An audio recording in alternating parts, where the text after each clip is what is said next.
everybody. We're back with another segment of With This Ring. We need to get like a theme song like With This Ring, With This Ring. So, I'm gonna let you take it on. Michael. Yeah. Hey, wonderful people. Again, I am Whitney, one of your hosts, and this is a wonderful, fabulous DD Okay, you guys. So, this topic is based off of a video that I came across. Well, actually, more so, my mom came across. Shouts out to Miss Gwendolyn Turner. MVP. But anywho, she came across this video, and it was from socialite and actress Amber Rose. And she stated every man cheats, but if he loves you, you'll never find out. So what I want you guys to do is check out this video, and I got this from Derek Jackson. I hope I'm pronouncing it right, but Derek Jackson, and actually I'm going to reference him and his resources down in our description, so it'll be more precise. Anyways, nonetheless, and his response, and we'll be back to our opinion and what we feel about infidelity and cheating within the marriage. All right, look at this video. Well, I was doing a little scrolling the other day and it came across a quote from Amber Rose that said, "Every man cheats, but if he loves you, you won't find out." Now, Amber Rose seems like a very sweet woman, and I can't be mad at her for speaking from personal experience, but there was a lot of support for this quote. Before we get into whether or not you agree, let's just flip the scenario. Let's say we're talking about fast food. Every McDonald's worker will spit in your food, but if they love their job, you won't even be able to taste it. Or even your doctor. Every gynecologist secretly records your pap smear, but if they love their job, it'll never make it to Pornhub. Or even church. Pastors are going to fondle your children while they're at Bible study, but if they love the Lord, they won't make it to the church announcements. I think you get the point. But, my issue is, we're no longer measuring a man's love by what demons he'll face to keep from hurting you or what respect he has for you when you're not around. None of that. We're now measuring a man's love by what lies he'll stick with and how skillfully he can keep your health at risk. That's the modern day measure of a man. Just like the born-again feminist that Amber Rose is, I too believe in a woman's right to do as she pleases. So if you want to believe this, go ahead. But what low self-esteem you must have and hurt you must be holding on to believe that 1, all men cheat, and 2, the love is in the lies.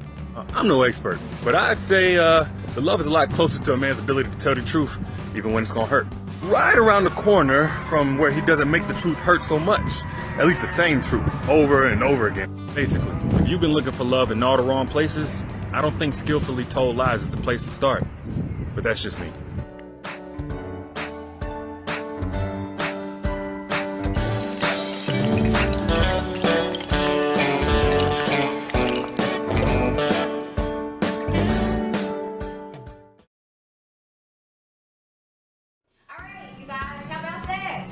Welcome back. I was like, wow. Yes, that was, but the thing is, it's from a man, so it's like, whoo. But nonetheless, at the beginning of the video, the beginning of the whole segment, I brought to you a quote from Amber Rose, and I'm going to repeat it again for you. Every man cheats, but if he loves you, you'll never find out. Okay, and we showed you reference from Derek and his response to such the quote. What's your opinion on her quote, and do you believe it to be true or not? My opinion is more saddening. I'm sad that as a role model and as a beautiful woman, because Amber is a beautiful woman, that she feels that way. But I don't believe every man cheats. I believe that, I really believe that cheating has a lot to do with the self-esteem inside a person. Okay. Not just the man, of course, females too. I believe that it's an inner thing, a way to fill a void that is hard maybe to communicate. Right. Or a lot of seeds have been sown, so that's the way you feel love is supposed to be, or how love is handled, instead of discussing it or working through certain things, you decide to go somewhere else where somebody else makes you feel good instead of doing that with your mate. Right. So that's my opinion. I don't believe every man cheats, but I believe that it's an inner issue that comes with cheating. Right. And yeah, just to address the question, no, I don't believe what she's saying. I just believe that, she's a hurt woman speaking out. And you know, we all can speak out in our emotions, like you said on the last episode, Yeah. that feelings can do some stuff to you. And you know, when she meets that right man that actually will make her eat her words, she's gonna really hate that she said that. Yeah. So my next question goes to, okay, what is your definition of cheating? What does cheating mean to you? So it kind of coincides with the first question. Cheating is, I feel cheating is anything, it doesn't have to be sexual.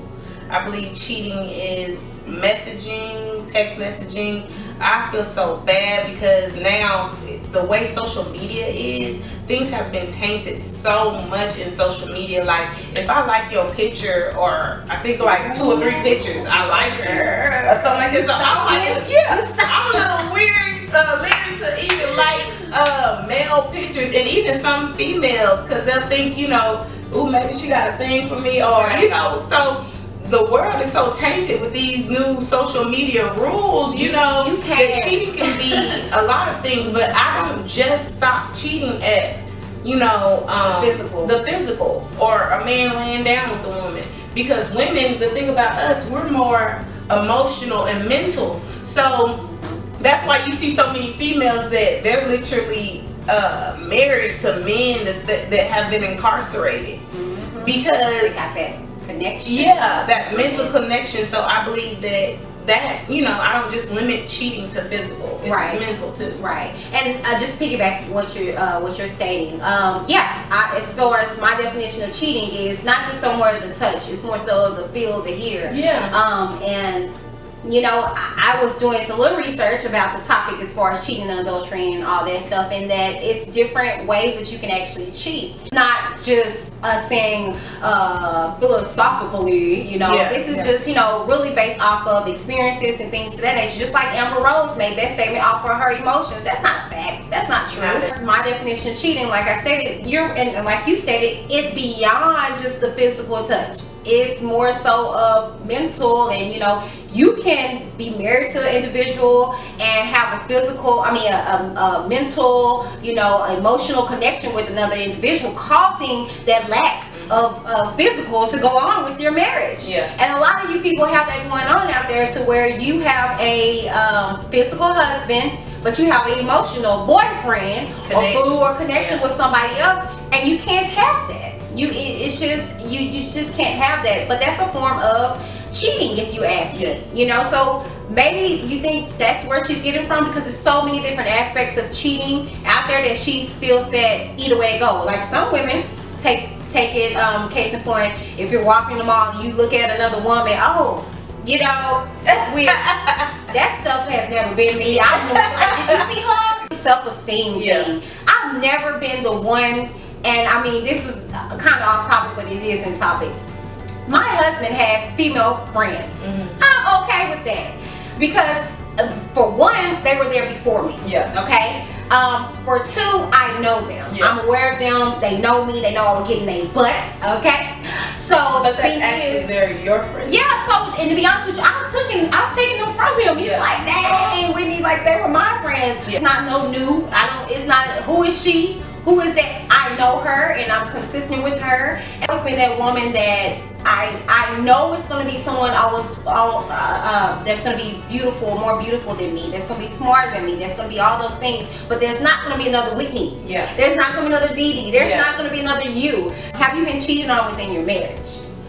Me? Yes, you I have. Wow. Okay. Now the thing about with the situation with me and my husband, this was something that was done more communication wise, texting, emailing, or whatever. It was something that was hard for us to work through, because it was a situation where I was looking at myself like, is there something that I did not give you, or is there something, you know? And then it wasn't until he looked at me, he was like, it was not you. He was like, it was all me. And so, and once we actually work through those issues, and the Bible says to be naked and unashamed. Once me and my husband decided to live by that word, to be naked and unashamed, meaning that he doesn't have his guard up. I don't have my guard up. He doesn't have any extra ammunition that he's hiding for later. And I don't have any extra ammunition that I'm hiding for later. Then I decided to love him like Christ loved him. Wow. And he decided to love me like Christ loved me. I decided to forgive him, not just for him, but for me. Wow. You know? Wow. And it was something that I worked through, and I promised I wouldn't take it back. I wouldn't say if I can rewind life, would I skip that?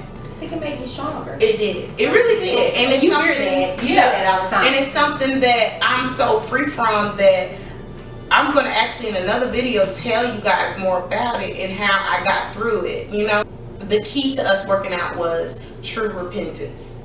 That it wasn't something that he just said he was sorry because he got caught. His whole demeanor, his whole respect, his whole the way he reacted towards me and made sure I was okay, made sure that, because he knew it was things, just by him doing that, it was issues that I was going to have to work out because of his infidelity.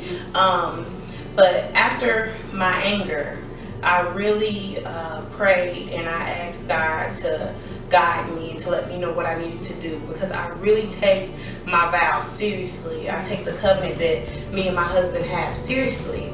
And God literally, the Holy Spirit told me it had nothing to do with me. The situation that happened had nothing to do with me. But at that same point, I started to trust God to heal me. And so during the healing, I had this compassion for my husband. And it wasn't to look at him and be like, you know, you did this, you know. The compassion came in where I looked at him when I seen him feeling bad about what he did. I looked at him and I told him how much I loved him. And I looked at him and I told him how much of a better man he is. Instead of tearing him down, now I had the opportunity, because the devil tempted me with it several times. Right. But I looked at him and I just was like, you the man.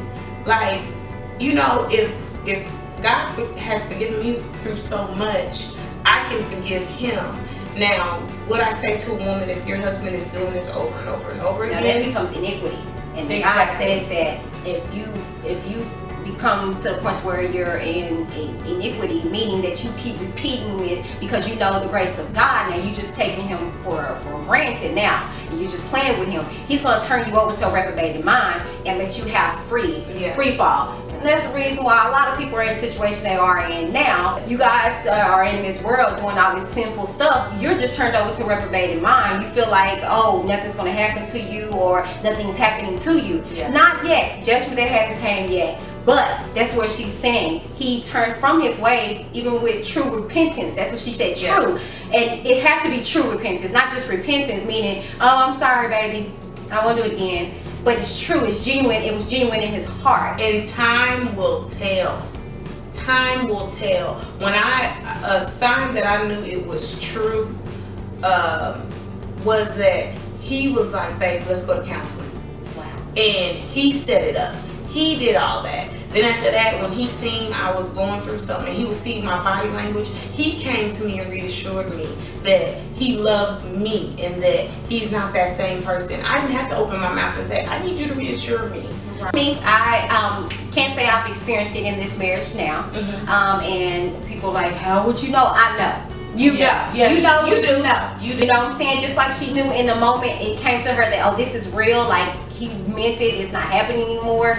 She knew that. Yeah. And you know when you have a man that's cheating on you, you know when they're not cheating on you. Yeah. And it's not that I know every second that you know. God, when you are with that man that God has truly placed in your life, and it's a divine connection, then he gives you that discernment to know, hey, he's doing something, or hey, he's not, or he genuinely truly loves you. But nonetheless, this was in a previous marriage. Like I said in episode, I think it was 1 or 2, this is my second go around.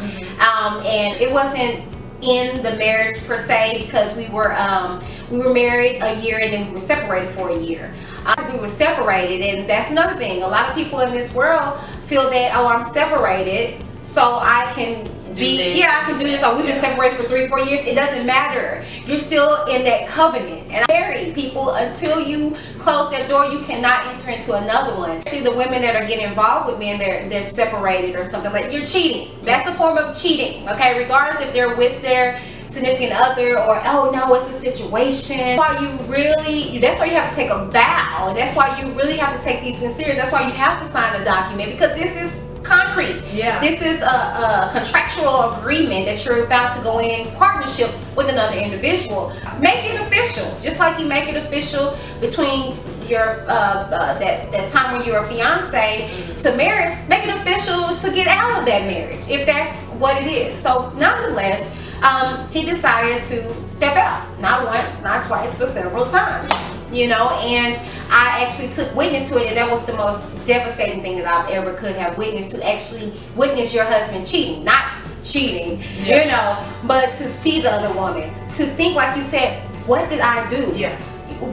Why, you know, why would you do that, you know? And because I really wanted my marriage. I really believed in what God had joined together, shall no man put asunder. For that whole year, I fought, I prayed, I fasted, I cried, I got up, I laughed, I was down. I went through this emotional roller coaster. I lost weight, but I was standing and believing and trusting the salvation of the Lord, that he was going to restore my marriage. And so then I got to a point where my prayers changed. My prayers became, Lord, what you see fit for me, what you have for me. Is it for me to be within this marriage or not? Let your will be done. Yeah. Just like when Jesus was in the Garden of Gethsemane, he was about to go, you know, and lay his life down for us. He was like, Lord, I don't want to do this. He had a flesh moment. We have those flesh moments when we like, Jesus. But even in that moment, he said, okay, but Lord, if this, I got chills. In this moment, if this be your will, let it be done. Yeah. You know, okay, fine. I'm being human for a second, but okay, fine. If this is what you want from me. At church, and he served me at church. And not to jump around, but you know when you're released from a situation, when you can smile. Oh, it's times when there's no crying. No crying. I was going to say that. When you're not released, you cry about it. You still cry, but you're embarrassed to speak about it. But I believe without a shadow of doubt that this can help someone. So who am I to say, oh no, everything? No, it was horrible the way it happened. But God, he restored everything the devil took away from me. It gets served, and I was released from that situation. So God released me from that, and I went forward knowing that I did everything that I could have possibly done to still fight for my marriage. Your heart cannot be hardened. You can come back from adultery in your marriage, but it starts with you. It starts with your heart being hardened, and it also starts with your partner. You guys, God can do nothing with a hardened heart. It has to be with two willing parties, husband and wife. They both have to be willing to do the work. And I watched this movie a long time ago, which I'm going to recommend you guys to watch. It's called Through the Fire. I believe that, well, now through learning and through wisdom from my pastors, I really believe that any kind of toughness in marriage, any kind of issues in marriage, I believe that it's a good thing. Like, see those issues as opportunities. Because if you see it that way, you can grow from it. It comes to a point where you humble yourself. Both husband and wife humble themselves, and they say, okay, God, we made a mistake. We have infected this body, this union with a disease, and we need you to give us your medicine to heal us. I believe that if you're in it, then be in it to win it. That's just my belief. I know you can say, but he or but she. I mean, we all can say that. But this is your marriage. But you, what are you going to do? Yeah. And I think that's the thing. You guys are allowing these topics, these issues to drive you out, or I'm getting a divorce. Yeah. And the thing is, it's like, we're not saying, you know, to tolerate a person steady cheating on you. That's what we're saying, you know, iniquity, and you're just steady committing the act and no repentance. The thing is that you're in a covenant, you're in a partnership. You have to treat it as such. Yeah. We are subject to error. We are human. So that's what makes us need Lord even more so. So my thing is, no. put that lawyer away, put those divorce papers away, and fight for your marriage. And in the word, it says that you're supposed to seek godly counsel. So, Nay Nay and Boosie, if they talk about coming and jacking a dude up or slashing a girl's tires or whooping so-and-so, that's not godly counsel. That you can always root back something that's of God back to His word, because His word never changes. We change, our thoughts change, but His word is going to stay true and through. It's going to be subject to being tested. You know, and when it's tested and tried, you know it's true. My tidbit would be in regards to cheating, to understand the root of it. Not just to say he did it. Not everything can be pointed at your spouse. And I'm talking to male or female. Some things are spiritual. Some things you guys need to stop looking at each other and saying, you did this and you did that, and look at the devil. Exactly. That's the and source. Pray that thing out your household. Oh, and not to cut you off, I know it's your ticket, but you get me going. The source is just like, okay, let's take it back to when I think it was Peter was walking on the water. Jesus was in the boat, right? The boat was tossing to and fro, right? And we're like, oh my God, Jesus, do you not care for us? We're perishing here. Oh, you little faith. You had peace, be still. He rolled back over, went to sleep. He talked to the source. Do you hear me?